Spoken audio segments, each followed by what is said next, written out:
back. It's 39 past the hour. Cloudy day in Washington, D.C. At a White House meeting in January of 2017, the head of North America's building trades unions praised then-President Donald Trump for committing to improve the lives of labor workers. We just had probably the most incredible meeting of our careers with the president and the vice president and the senior staff when the president laid out his plans about how he's going to handle trade, how he's going to invest in our infrastructure, and how he's going to level the playing field for construction workers and all Americans across this country.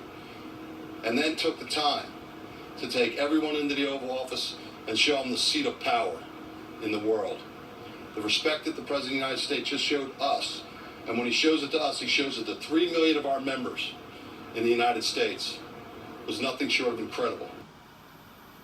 Well, that was then, and this is now, and it's one thing to say something, it's another thing to do it. Fast forward to today, where the NABTU is endorsing President Joe Biden's 2024 campaign and launching a nationwide effort to keep Trump from ever returning to the White House. In a statement and an accompanying video, the group's president, Sean McGarvey, says Trump broke those promises he made to union leaders when he first took office.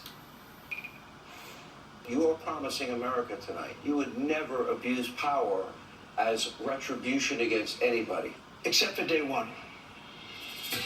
Donald Trump, he's not a good man. He's not a good person. He does not care about anybody in this world except Donald Trump. That's it. That's all. Very clear and present case. Now he's looking to get in that position again to exert revenge on people. I go all the way back to the 80s with Donald Trump and him trying to, get his mug on page 6 of the New York Post. The only difference between the Donald Trump of the 80s and the Donald Trump of today is he feels totally free to let his dark side out. And his dark side is very, very dark and very, very dangerous for this country. We can't let our democracy that we've worked for and we've cherished just disintegrate with the wrong leader at the wrong time. I can tell you that he personally committed to me that he was going to get our pensions fixed. He understood who was affected by these pensions. He assured me, I'm the President of the United States, I'll just call Mitch, I'll tell him to put it in the bill. Is everybody going to love me? Everybody loves me, right? Is everybody going to love me? Yes, Mr. President, you fix the pension, everybody's going to love you.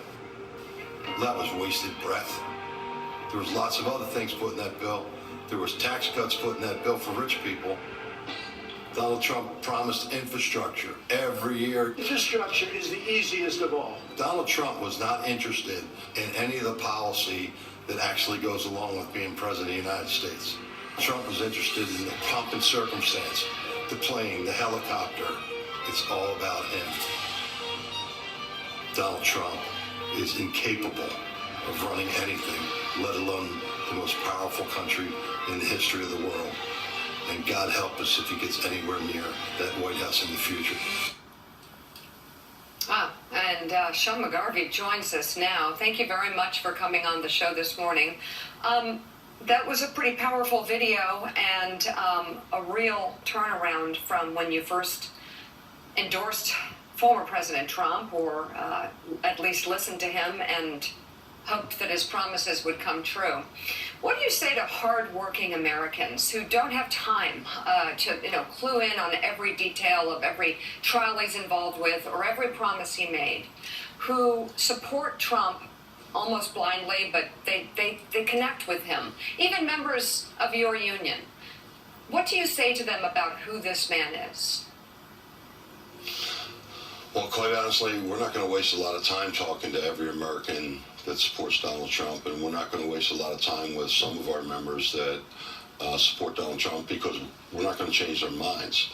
What we're going to concentrate on is the 10 to 15% of our members who we can have a conversation with and explain to them the facts. Give them the projects that they're actually working on, the way they're feeding their family today, how that project came about. It came about through 3 monumental pieces of legislation after he saved our pensions that are now creating the biggest infrastructure boom this country has ever seen.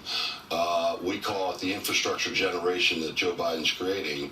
And our opinion, it's the only time in history we can compare it to is when the GIs came back from saving the world from tyranny in World War II and came back to build the middle class in their own lives after they saved the world.